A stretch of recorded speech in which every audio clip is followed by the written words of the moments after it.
GS Jnanpith में आपका बहुत-बहुत स्वागत है। दोस्तों, इसके पूर्व बिहार से ज्योग्राफ़ी से जितने क्वेश्चन बन सकते थे, उसके हर एक टॉपिक को हमने देखा है।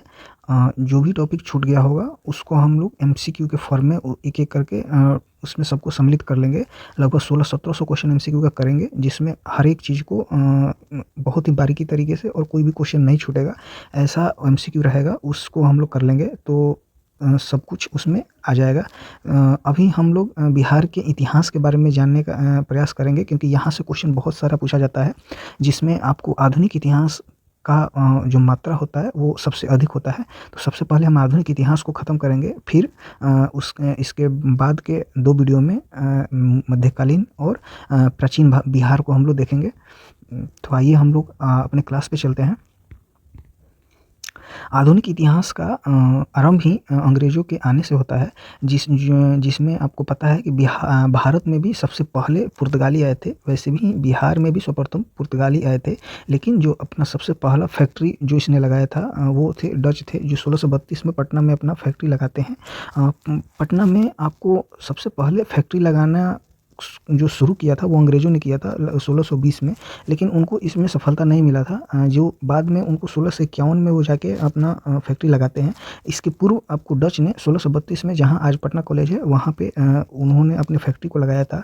तो ऐसे अगर प्रश्न पूछे कि सबसे प्रथम में फैक्ट्री किसने लगाया था, तो वो डच कंपनी थी 1632 में, और पटना में अंग्रेज़ों द्वारा 1651 में फैक्ट्री लगाया गया था। तो यहाँ से आपको 2 प्रश्न बनते हैं, जिसमें 1632 में पटना में डच फैक्ट्री का स्थापना सर्वप्रथम किया गया था, और 1651 में अंग्रेज़ों के द्वारा पटना में अपनी फैक्ट्री का स्थापना किया जाता है, जो 1620 में असफल प्रयास उन्होंने किया था।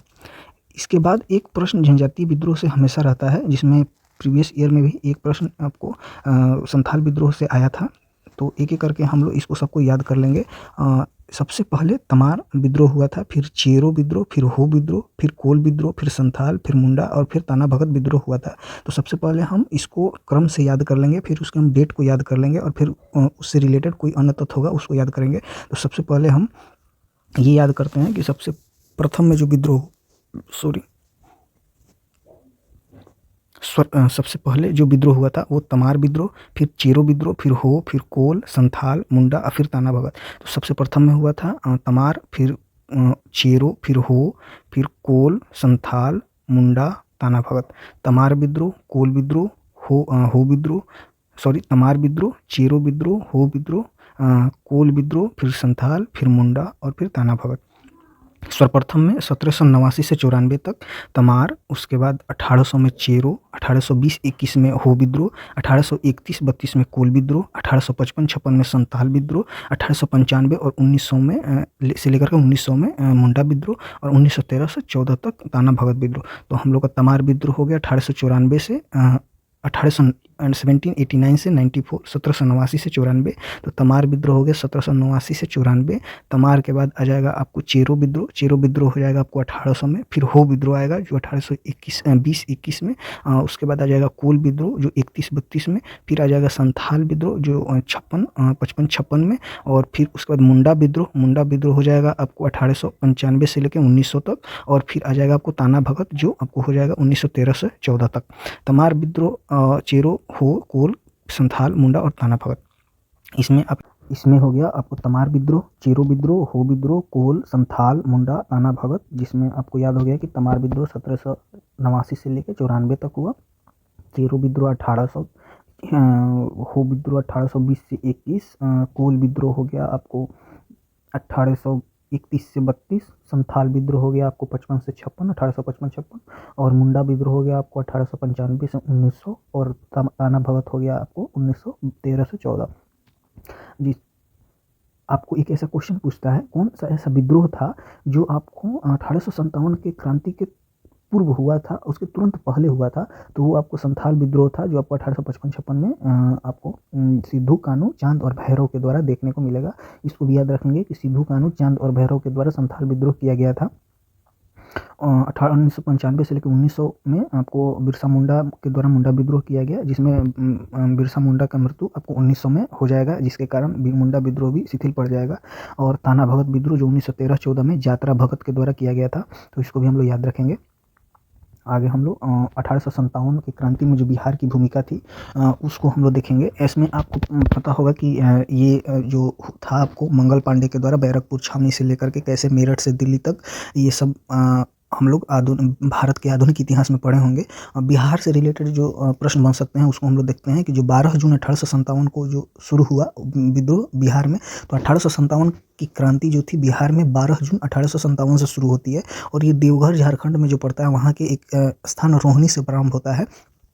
तो हमारा जो था 12 जून 1857 को देवघर के रोहिणी से बिहार में 1857 की क्रांति की शुरुआत होता है, जिसमें पटना के पुस्तक विक्रेता पीर अली के द्वारा जगदीशपुर में बाबू कुंवर सिंह के द्वारा इसका विरोध किया जाता है, जिसमें आपको पटना का उस समय जो कमिश्नर था वो टेलर था और पीर अली को बाद में फांसी देने के कारण इनकी मृत्यु हो जाती है, जिसके कारण फिर पटना में ये विद्रोह शांत हो जाता है। जगदीशपुर में बाबू कुंवर सिंह के द्वारा इस विद्रोह का शुरुआत किया जाता है और इनकी मृत्यु 1858 में हो जाती है, जिसके बाद अमर सिंह ने इस आंदोलन को जारी रखा था। तो यहाँ से आपको 2-3 प्रश्न बनते हैं जो यहाँ पे लिखा हुआ है, इसको हम लोग अच्छे से देख लेंगे। एक प्रश्न यहाँ पे आपको 1857 के पहले जो हुआ था उसको आप याद रखेंगे, मैंने यहाँ पे उसको लिख दिया है कि लोटा विद्रोह जो था वो 1856 में मुजफ्फरपुर में हुआ था, जहाँ पे कैदियों मुजफ्फरपुर के जो जेल कैदी थे उनके द्वारा इस विद्रोह का शुरुआत किया गया था। तो ये प्रश्न आपको बन सकता है, इसको मैंने बीच में ही लिख दिया है लेकिन इसको हम लोग याद रखेंगे कि लोटा विद्रोह मुजफ्फरपुर के जेल के कैदियों के द्वारा 1856 में शुरुआत किया गया था, जो आपको 1857 क्रांति के तुरंत पहले था। तो 1857 के तुरंत पहले 2 महत्वपूर्ण घटना बिहार का याद रखेंगे, जो 1855 में आपको संथाल विद्रोह सिद्धू कानू के द्वारा होता है और 1856 में मुजफ्फरपुर के कैदियों के द्वारा लोटा विद्रोह का शुरुआत होता है। तो ये 2 प्रश्न आपको याद रख। यहाँ पे आपको पता होगा कि 1905 के बंगाल विभाजन के विरोध में पूरे बंगाल में स्वदेशी आंदोलन शुरू किया गया था और इसमें बिहार ने अपने सहभागिता दिखाने के लिए 1905 में देवघर में एक गोल्डन लीग की स्थापना किया गया। तो ये भी याद रखेंगे कि देवघर में जो गोल्डन लीग की स्थापना जो था स्वदेशी आंदोलन के समय किया गया था 1905 में, और इसी समय 1908 में आपको पता होगा कि प्रफुल्ल चाकी और खुदीराम बोस के द्वारा किंग्स फोर्ट की हत्या के प्रयास किया जाता है मुजफ्फरपुर में, लेकिन इनकी पत्नी कैनेडी थी जो इस गाड़ी पे इन दोनों आदमी ने बम फेंका था, गलती से उसमें इनकी पत्नी बैठी हुई थी और किंग्स फोर्ट दूसरे गाड़ी में बैठा हुआ था, तो उनकी पत्नी की मृत्यु हो जाती है, जिसके बाद प्रफुल्ल चाकी खुद को फांसी लगा लेते हैं और खुदीराम बोस को पकड़ के फांसी दे दिया जाता है। तो ये भी प्रश्न बन सकता है कि खुदीराम बोस के द्वारा और प्रफुल्ल चाकी के द्वारा किंग्स फोर्ट की हत्या का प्रयास कब किया गया था, तो 1908 में किया गया था और गोल्डन लीग की स्थापना 1905 में किया गया था देवघर में। 1913 में पटना में सचिंद्रनाथ सन्याल के द्वारा अनुशीलन समिति का गठन किया गया था। ये भी एक क्वेश्चन आपको याद रखना है कि अनुशीलन समिति जो स्थापना किया गया वो सचिंद्रनाथ सन्याल के द्वारा 1913 में पटना में किया गया था। तो इसको भी हम लोग याद रखेंगे कि पटना में अनुशीलन समिति का स्थापना किसके द्वारा किया गया था, तो सचिंद्रनाथ सन्याल के द्वारा 1913 में किया गया था। आंदोलन आपको पता होगा कि भारत में होम रूल की प्रणेता आपको एनी बेसेंट और बाल गंगाधर तिलक को कहा जाता है। तो बिहार में होम रूल लीग की स्थापना जो होती है वो 1916 में होती है, जिसका उद्देश्य जो था स्वराज प्राप्ति था, और इसमें पटना का जो बांकीपुर है वहाँ पे आपको 16 दिसंबर 1916 को मौलाना मजरूहुल हक जो थे उनके द्वारा होम रूल लीग की स्थापना किया जाता है, जिसमें मुजफ्फरपुर में होम रूल की स्थापना जनकधारी प्रसाद ने किया और होम रूल आंदोलन को प्रोत्साहित करने हेतु 25 जुलाई 1918 को श्रीमती एनी बेसेंट पटना आगमन उनका हुआ था। तो यहाँ से आपको 3-4 प्रश्न देखने को मिल गया कि जो बिहार में जो था वो पटना के बांकीपुर में होम रूल लीग की स्थापना किया जाता है, किसके द्वारा, मौलाना मजरूहुल हक के द्वारा 16 दिसंबर 1916 को। ये डेट बड़ा इंपॉर्टेंट है, इसको हम लोग याद रखेंगे कि 16 दिसंबर 1916 को पटना के बांकीपुर में मौलाना मजरूहुल हक के द्वारा होम रूल लीग की स्थापना किया जाता है। मुजफ्फरपुर में इसी होम रूल लीग का स्थापना आपको जनकधारी प्रसाद के द्वारा किया जाता है। तो ये भी एक क्वेश्चन बहुत इंपॉर्टेंट है, तो इसको भी हम लोग याद रखेंगे। बेसेंट बिहार आगमन होता है, तो ये भी प्रश्न बनता है कि एनी बेसेंट का बिहार आगमन कब हुआ था, तो ये हुआ था आपको 25 जुलाई 1918 को। तो ये भी डेट हम याद रखेंगे। सबसे पहले ये याद रखेंगे कि 16 दिसंबर 1916 को पटना के बांकीपुर में मौलाना मजरूहुल हक के द्वारा आपको होम रूल आंदोलन का स्थापना किया जाता है, होम रूल लीग की स्थापना की जाती है। मुजफ्फरपुर में होम रूल लीग की स्थापना जनकधारी प्रसाद के द्वारा किया जाता है और एनी बेसेंट बिहार में इस होम रूल लीग की स्थापना के या प्रोत्साहन के लिए आपको बिहार उनका आगमन होता है। कब होता है? आपको 25 जुलाई 1918 को। इसका मतलब 16 दिसंबर 1916 को शुरू होता है और उसके 2 साल के बाद 25 जुलाई 1918 को एनी बेसेंट का आगमन बिहार में होता है इसको प्रोत्साहित करने के लिए। अब हम लोग आते हैं चंपारण सत्याग्रह, जो गांधी जी का पहला सत्याग्रह था। तो इसके बारे में हम लोग पढ़ते हैं। महात्मा गांधी का जो प्रथम सत्याग्रह था इस सबको पता है। और 3 कठिया प्रणाली में 3 कठिया प्रणाली वो होता था ना कि 20 कट्ठा में 3 कट्ठा अंग्रेजों के द्वारा नील की खेती करवाई जाती थी और ये जबरन करवाई जाती थी। नील की खेती करने से आपको खेत का जो था वो उपज का जो उपजाऊ खेत भी रहता था वो 2-3 साल के लिए आपको उसके बाद उस पर कोई खेती नहीं हो पाती थी, जिससे किसान बहुत परेशान थे। और इसी के ओर आपको 1916 के लखनऊ अधिवेशन में राजकुमार शुक्ल ने गांधी जी को अवगत कराया इन सारे परिस्थितियों से कि चंपारण के किसान कितने इन सारों चीज़ से। राजकुमार शुक्ल के इस प्रस्ताव को गांधी जी मान लेते हैं और फिर वो आपको कलकत्ता से पटना, मुजफ्फरपुर, दरभंगा होते हुए चंपारण उनका 15 अप्रैल 1917 को आगमन होता है। इस डेट को हम लोग एकदम याद रखेंगे। ये डेट एकदम से आपको फैक्ट वाइज पूछ लिया जाता है कि गांधी जी का आगमन चंपारण में कब हुआ, तो 15 अप्रैल 1917 को हुआ था। जब गांधी जी चंपारण पहुंचते हैं तो वहाँ के कमिश्नर ने उनको एक आदेश पत्र उनको उस कमिश्नर के द्वारा उनके पास भिजवाया जाता है कि आप यहाँ से चले जाइए।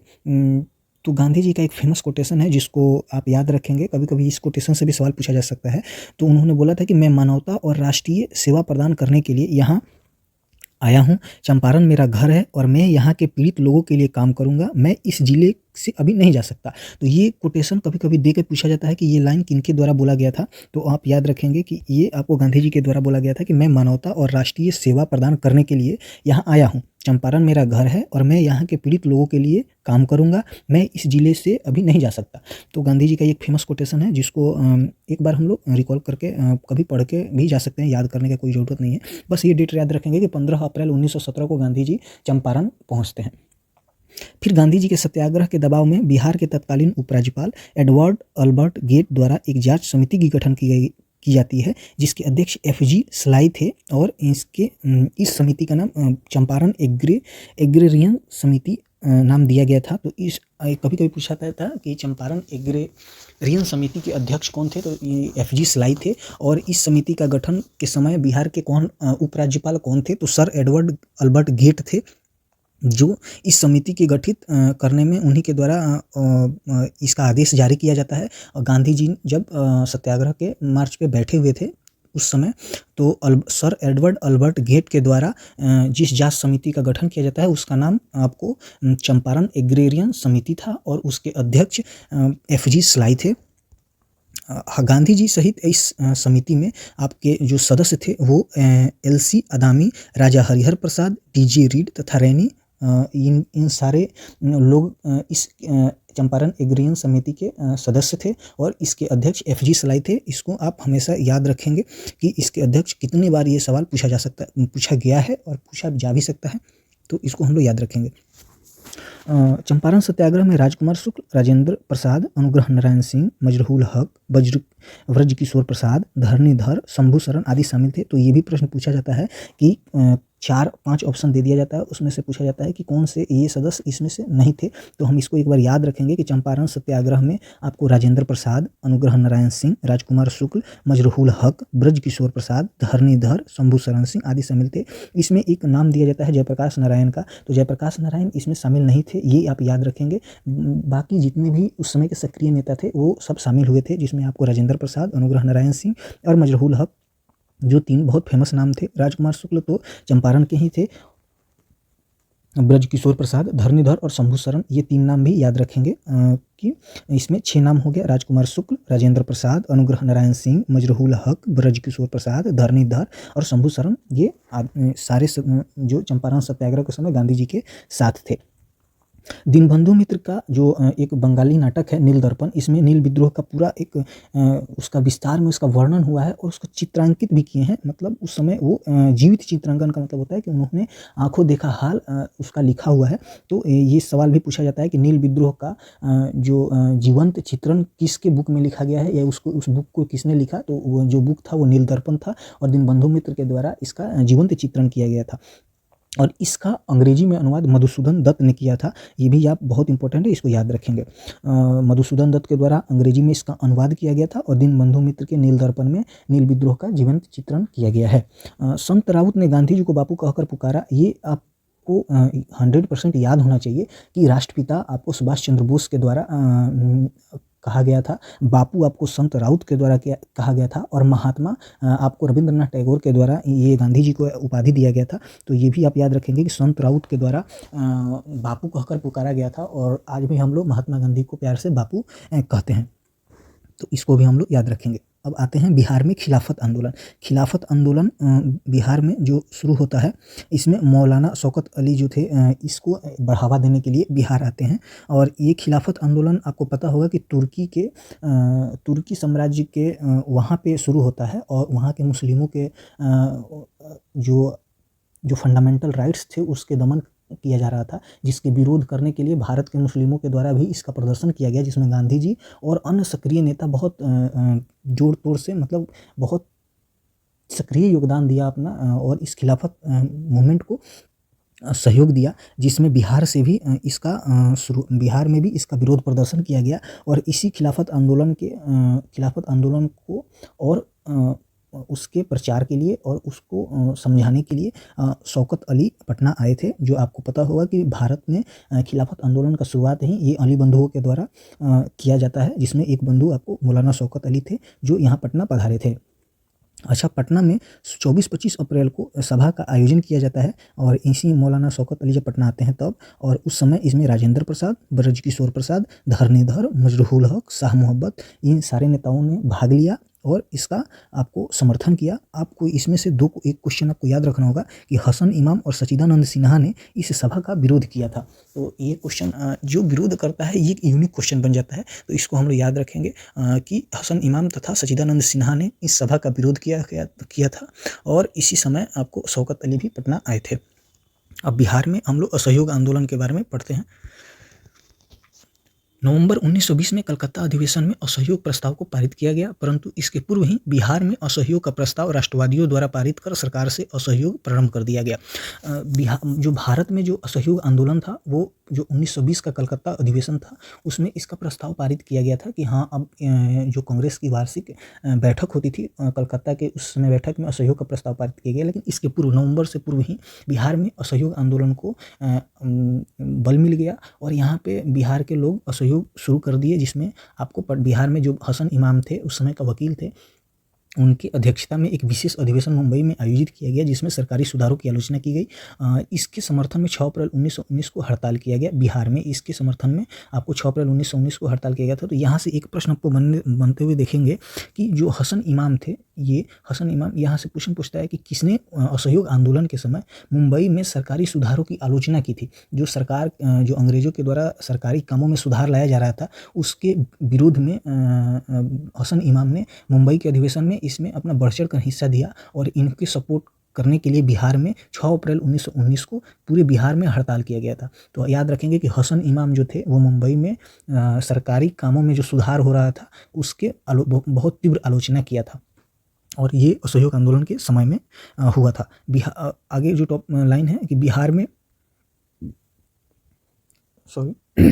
बिहार में डॉक्टर राजेंद्र प्रसाद, ब्रजकिशोर प्रसाद, मजरूहुल हक, गोरख प्रसाद, धरणीधर प्रसाद आदि नेताओं ने परिषद के चुनाव में अपनी उम्मीदवारी वापस ले ली। तो इन सारे नेताओं ने अपने अपने तरह से विरोध प्रदर्शन करना शुरू कर दिया और सरकार के कामों में असहयोग करना शुरू कर दिया, जिसमें आपको राजेंद्र प्रसाद, ब्रजकिशोर प्रसाद, मजरूहुल हक, गोरख प्रसाद, धरणीधर प्रसाद, इन्होंने जो चुनाव था वहाँ परिषद चुनाव होता था उसमें अपनी उम्मीदवारी वापस ले लिया राजेंद्र प्रसाद की अध्यक्षता में भागलपुर में बिहार प्रांतीय सम्मेलन का 12वां अधिवेशन आयोजित हुआ, जिसमें इस आंदोलन का समर्थन किया गया। तो भागलपुर में ये क्वेश्चन आपको डायरेक्ट पूछेगा कि भागलपुर में जो बिहार प्रांतीय सम्मेलन हुआ उसका अध्यक्षता किसने किया, तो वो राजेंद्र प्रसाद ने। तो जो बिहार के प्रांतीय सम्मेलन, जो बिहार का 12वां प्रांतीय सम्मेलन भागलपुर में हुआ, उसकी अध्यक्षता डॉक्टर राजेंद्र प्रसाद के द्वारा किया गया था और इस अधिवेशन में उन्होंने इस आंदोलन का समर्थन किया था और वहाँ से इसको और बल मिलता है बिहार में। महात्मा गांधी ने 6 फरवरी 1921 को बिहार में राष्ट्रीय महाविद्यालय तथा बिहार विद्यापीठ का उद्घाटन किया। ये क्वेश्चन बहुत बहुत इंपॉर्टेंट है, आप याद रखेंगे और डेट के साथ याद रखेंगे कि 6 फरवरी 1921 को जो था वो बिहार विद्यापीठ और जिसको राष्ट्रीय महाविद्यालय, इसका उद्घाटन महात्मा गांधी के द्वारा किया गया था और जिसके अध्यक्ष थे राजेंद्र प्रसाद। तो जो आप याद रखेंगे कि 1921 में जब असहयोग आंदोलन चल रहा था, उसी समय 6 फरवरी 1921 को असहयोग आंदोलन के समय में महात्मा गांधी के द्वारा बिहार विद्यापीठ की स्थापना किया जाता है और बिहार विद्यापीठ के अध्यक्ष जो थे वो डॉक्टर राजेंद्र प्रसाद को बनाया जाता है। तो याद रखेंगे कि बिहार विद्यापीठ का उद्घाटन जो था वो महात्मा गांधी के द्वारा किया जाता है 6 फरवरी 1921 को और इसके अध्यक्ष कौन थे, तो डॉक्टर राजेंद्र प्रसाद थे। असहयोग आंदोलन के दौरान ब्रिटेन के राजकुमार प्रिंस ऑफ वेल्स का पटना आगमन होता है और जिसके विरोध में पूरे शहर में हड़ताल रखी गई। तो ये भी प्रश्न आता है कि जो ब्रिटेन के प्रिंस ऑफ वेल्स थे जो पटना पधारते हैं, तो उनका पटना में आगमन कब होता है, तो ये डेट याद रखेंगे 22 दिसंबर 1921 को इनका आगमन होता है पटना में। तो ये भी डेट याद रखेंगे। एक एक डेट हमको बहुत आजकल जो क्वेश्चन का लेवल है वो थोड़ा सा हाई जा रहा है, तो हम कोशिश करेंगे कि एक एक डेट को बहुत अच्छे तरीके से याद रखें। जब असहयोग आंदोलन चल रहा था उस समय गांधी जी का प्रिंस ऑफ वेल्स का आगमन पटना में होता है। मौलाना मजरूहुल हक ने पटना में सदाकत आश्रम से दी मदरलैंड नामक अखबार का प्रकाशन आरंभ किया। इसी समय आपको मजरूहुल हक ने मदरलैंड मातृभूमि समाचार पत्र का प्रकाशन करते हैं उनके सदाकत आश्रम। तो सदाकत आश्रम रिलेटेड मौलाना मजरूहुल हक से, आपको मदरलैंड पत्रिका भी आपको मजरूहुल हक से। तो ये दो प्रश्न आपको याद रखना है कि मजरूहुल हक जो सदाकत आश्रम से मदरलैंड नामक अखबार का प्रकाशन आरंभ करते हैं। बिहार में फरवरी 1923 में स्वराज दल का गठन हुआ जिसके अध्यक्ष नारायण प्रसाद थे तथा श्री कृष्ण सिंह इसके लिए एक प्रमुख नेता थे। तो बिहार में जो था वो 1923 में स्वराज दल, आपको पता ही होगा कि चित्तरंजन दास और मोतीलाल नेहरू के द्वारा शुरू किया जाता है। असहयोग आंदोलन गांधी जी के वापस लेने के बाद 5 फरवरी 1922 को जब चोरा चोरी कांड हो जाता है, तो उसके बाद गांधी जी ने इसको इस आंदोलन का वापस ले लेते हैं, जिसके बाद चित्तरंजन दास और मोतीलाल नेहरू के द्वारा स्वराज दल का स्थापना किया जाता है। तो बिहार में जो स्वराज दल का स्थापना होता है वो 1923 में ही नारायण प्रसाद के द्वारा होता है और श्री कृष्ण सिंह भी इससे सम्मिलित थे आपको स्वराज दल से। तो याद रखेंगे कि जो बिहार में जो स्वराज दल का स्थापना होता है वो नारायण प्रसाद के द्वारा होता है। तो ये हम एकदम याद रखेंगे, बहुत इंपॉर्टेंट क्वेश्चन है। तो नारायण प्रसाद के द्वारा स्वराज दल का स्थापना 1923 में बिहार में किया जाता है। फुलवारी में मौलाना सज्जाद द्वारा इमारत सरिया नामक संस्था का गठन इसी के समय किया जाता है, जो इस समय जो असहयोग आंदोलन चल रहा था। तो उस समय ये भी एक फैक्ट है, याद रखेंगे कि इमारत सरिया आपको मौलाना सज्जाद के द्वारा, फुलवरिया पटना में है, वहाँ पे इसका स्थापना किया जाता है। तो मौलाना सज्जाद के द्वारा इमारत सरिया नामक संस्था का गठन किया जाता है। यहाँ पे आपको इसी समय आपको देखने को मिलेगा, ये 1922 का जो गया अधिवेशन था, इसके अध्यक्ष चित्तरंजन दास थे और इसी अधिवेशन में स्वराज दल का जो स्वराज दल की मांग थी, स्वराज दल की स्थापना का जो प्रस्ताव था उसको पारित किया जाता है चित्तरंजन दास के अध्यक्षता में जो गया अधिवेशन 1922 में होता है। तो आपको ये भी याद रखना है, 2 कांग्रेस अधिवेशन बिहार में होता है 1912 और 1922 में, और 1912 में पटना में होता है और 1922 में गया में होता है। तो इस दोनों को भी हम लोग याद रखेंगे। इसी आंदोलन के समय बिहार में शाहाबाद में नशाबंदी आंदोलन प्रारंभ होता है। तो ये भी बहुत इंपॉर्टेंट क्वेश्चन है कि जो नशाबंदी आंदोलन था वो असहयोग आंदोलन के समय ही शुरू होता है और ये बिहार के शाहाबाद के क्षेत्र में होता है, यहीं से प्रारंभ होता है। थोड़ा बाद में ये धीरे धीरे अपने आसपास के क्षेत्रों में फैलता है। तो ये याद रखेंगे कि बिहार में नशाबंदी आंदोलन जो होता है वो असहयोग आंदोलन के समय में होता है और ये सर्वप्रथम शाहाबाद से शुरू होता है। इस समय आपको एक जो याद रखना है, इसमें मैंने ये फैक्ट लिख दिया है लेकिन ये आपको रिलेटेड इससे नहीं है। तो दरभंगा जो किसान विद्रोह होता है 1919 में, इसके नेतृत्व जो विद्यानंद ने किया और दरभंगा महाराज के विरोध किया था। तो ये भी आप एक प्रश्न याद रखेंगे। वैसे हम लोग बिहार किसान सभा के जितने भी प्रश्न बन सकते हैं उसको एक अलग वीडियो में हम लोग लेके आएंगे। तो 1919 में दरभंगा महाराज के विरोध विद्यानंद ने किया था। तो ये भी प्रश्न आपको लिए बहुत इंपॉर्टेंट है। यहाँ अब हम लोग साइमन कमीशन और उससे रिलेटेड जितने प्रश्न बिहार से बन सकते हैं उसको देखते हैं। वैसे भारत में मॉन्टेग्यू चेम्सफोर्ड 1919 अधिनियम की प्रगति की जांच करने के उद्देश्य से ब्रिटेन की संसद तथा वायसराय लॉर्ड इरविन ने सर जॉन साइमन की अध्यक्षता में एक 7 सदस्यों वाली कमीशन का गठन किया था। इसका विरोध हुआ। इसका विरोध इसलिए हुआ ना कि जो सातों जो सदस्य थे वो सातों अंग्रेज थे, जो आपको भारत में आए थे, भारत के परिस्थितियों और भारत में उसके सामाजिक और जितनी भी परेशानी थी उसको सुधार करने के लिए। तो भारत का कहना था कि जब आपके सदस्य सारे अंग्रेज हैं तो वो हमारी परेशानी को कैसे समझ सकते हैं। इसके कारण इसका बहुत तीव्र विरोध होता है, जो जिसमें बिहार भी इस विरोध को बिहार में भी इसका विरोध होता है। और सर अली इमाम के नेतृत्व में एक सर्वदलीय सम्मेलन का आयोजन किया गया, जिसमें साइमन कमीशन के बहिष्कार के नौजवानों को संगठित किया गया।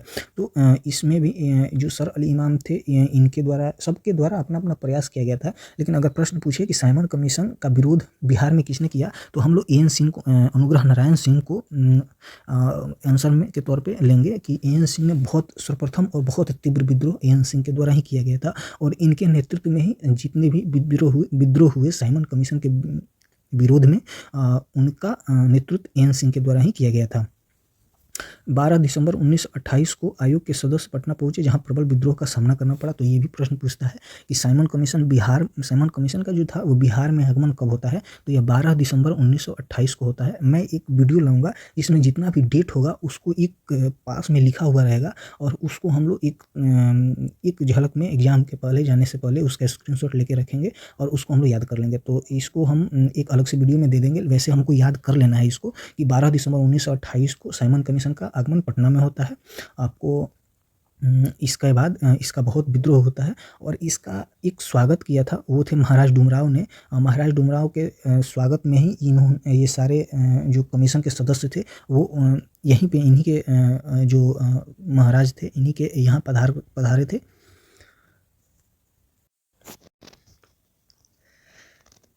साइमन कमीशन के विरोध में पटना में प्रभात फेरी के दौरान उठो जवान सवेरा हुआ, साइमन भगाने का बेरा हुआ का गीत भी गाया गया था। तो ये भी आपको पूछा जा सकता है कि ऐसे प्रश्न आपको fill in the blanks type में आ जाते हैं कि उठो जवान सवेरा हुआ डैश भगाने का बेरा हुआ, ऐसा यहाँ पे क्या हो सकता है। तो ये साइमन कमीशन के विरोध में इसका ये गीत गाया गया था।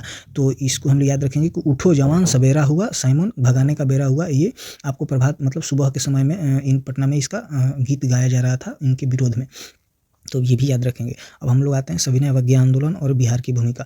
1929 में लाहौर अधिवेशन में सविनय अवज्ञा आंदोलन का प्रस्ताव पारित हुआ। लाहौर अधिवेशन पता है सबसे फेमस अधिवेशन है, जवाहरलाल नेहरू के द्वारा इसकी अध्यक्षता किया गया था और जिसमें सविनय अवज्ञा आंदोलन का प्रस्ताव पारित किया गया था। तो 12 मार्च 1930 को गांधी जी ने 78 सहयोगियों के साथ साबरमती आश्रम से दांडी यात्रा का प्रारंभ किया तथा 6 अप्रैल 1930 को दांडी पहुंचकर नमक बनाकर इस कानून का उल्लंघन किया। तो ये भी आपको आधुनिक भारत के इतिहास में हमको पता होगा।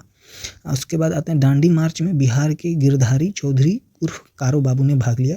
तो ये भी एक प्रश्न बहुत इंपॉर्टेंट है, हम याद रखेंगे कि जो दांडी मार्च हुआ जिसके 78 सहयोगियों के द्वारा गांधी जी ने शुरू किया, उसमें एक बिहार के जो थे वो गिरिवरधारी चौधरी थे, जिनको कारो बाबू के नाम से भी जानते हैं। इन्होंने इस दांडी मार्च में गांधी जी के साथ इन्होंने भाग लिया था। तो ये भी हम ये याद रखेंगे कि गिरिवरधारी चौधरी के द्वारा दांडी मार्च में भाग लिया गया था।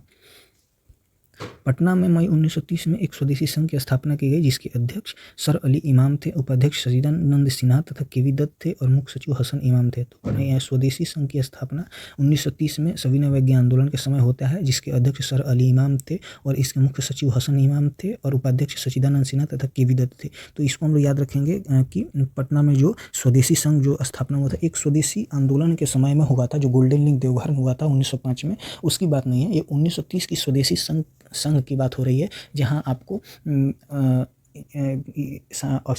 सविनय अवज्ञा आंदोलन के समय शुरू होता है और इसके समय अध्यक्ष सर अली इमाम थे और उपाध्यक्ष सचिदानंद सिन्हा थे। तो सर अली इमाम के द्वारा स्वदेशी संघ की स्थापना 1930 में किया जाता है। बिहार में सविनय अवज्ञा आंदोलन के प्रांतीय प्रशासक जो थे दीपनारायण सिंह थे। तो ये भी प्रश्न है इंपॉर्टेंट कि दीपनारायण सिंह जो थे वो बिहार के प्रांतीय प्रशासक के रूप में सविनय अवज्ञा आंदोलन के समय इनका नियुक्ति किया जाता है। 26 जनवरी 1931 को बिहार स्वाधीनता दिवस मनाया जाता है और अनुग्रह नारायण सिंह द्वारा पटना में भंवर पोखर पार्क में राष्ट्रीय झंडा भी फहराया जाता है। तो ये भी याद रखेंगे कि भारत में जो बिहार में था वो स्वाधीनता दिवस कब मनाया जाता है, ये बहुत इंपॉर्टेंट क्वेश्चन है। इस डेट को याद रखेंगे कि 26 जनवरी 1931 को बिहार में स्वाधीनता दिवस मनाया जाता है। तो बिहार में जो अब ये स्वाधीनता दिवस आपको जो जवाहरलाल नेहरू के प्रयास से भारत में शुरू हुआ था वो बिहार में 26 जनवरी 1931 को, यानी 2 साल लेट हो जाते हैं, लेकिन 1 साल लेट होते हैं, अगले साल 1931 को किसके द्वारा, आपको अनुग्रह नारायण सिंह या एन सिंह के द्वारा ये शुरू किया जाता है। डॉक्टर राजेंद्र प्रसाद ने सोडा से नमक बनाकर तथा चौकीदारी कर न देकर विरोध प्रदर्शन किया था। तो इस समय जो नमक कानून तोड़ने का जो सिलसिला चल रहा था उसमें बिहार से आपको राजेंद्र प्रसाद ने सोडा से नमक बनाकर, क्योंकि यहाँ तो कोई समुद्र का किनारा था नहीं, तो उस समय सोडा से नमक बनाकर इस नमक कानून का विरोध किया गया और उस कानून को तोड़ा गया था। और इसी समय चौकीदारी कर भी न देकर अपना विरोध प्रदर्शन किया गया कि हम गांधी जी के साथ हैं। 6 अप्रैल 1930 को नमक सत्याग्रह प्रारंभ करने की तिथि निर्धारित की गई तथा नखास पिंड जो पटना जिला का एक जगह है वहाँ पे नमक कानून भंग करने हेतु सबको केंद्र के मतलब वहाँ सभी को एकजुट किया गया और यहाँ पे आपको नखास पिंड चलो इस समय ये नारा दिया गया। तो ये भी याद रखेंगे कि नखास पिंड चलो ये नारा कब दिया गया, तो सभी ने अवज्ञा आंदोलन के समय नमक कानून तोड़ने के विरोध प्रदर्शन के लिए एकजुट होने के लिए इसका नारा दिया गया था कि नखास पिंड चलो। बिहार में सर्वप्रथम सारण तथा चंपारण में नमक सत्याग्रह आरंभ हुआ था। तो ये भी याद रखेंगे कि किस क्षेत्र में सबसे पहले नमक सत्याग्रह आरंभ किया गया था, तो वो चंपारण और सारण जिला था जहाँ पे सबसे पहले नमक कानून को तोड़ा गया और मिट्टी से नमक बना के इसका विरोध प्रदर्शन किया गया था।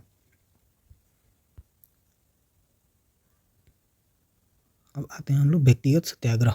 तो व्यक्तिगत सत्याग्रह आपको रामगढ़ बिहार में आपको 1940 के जो 53वां अधिवेशन होता था जिसमें अध्यक्ष मौलाना अबुल कलाम आज़ाद थे, इसमें व्यक्तिगत सत्याग्रह का नारा दिया गया तथा बिहार से श्री कृष्ण सिंह को पहला सत्याग्रही चुना गया। तो इससे आपको 2 प्रश्न याद रखना है कि जो प्रथम सत्याग्रही थे वो श्री कृष्ण सिंह थे और जो दूसरे सत्याग्रही थे वो आपको अनुग्रह नारायण सिंह थे। तो प्रथम सत्याग्रही श्री कृष्ण सिंह और दूसरे सत्याग्रही अनुग्रह नारायण सिंह थे। यहाँ भारत छोड़ो आंदोलन में बिहार की भूमिका अब देखते हैं।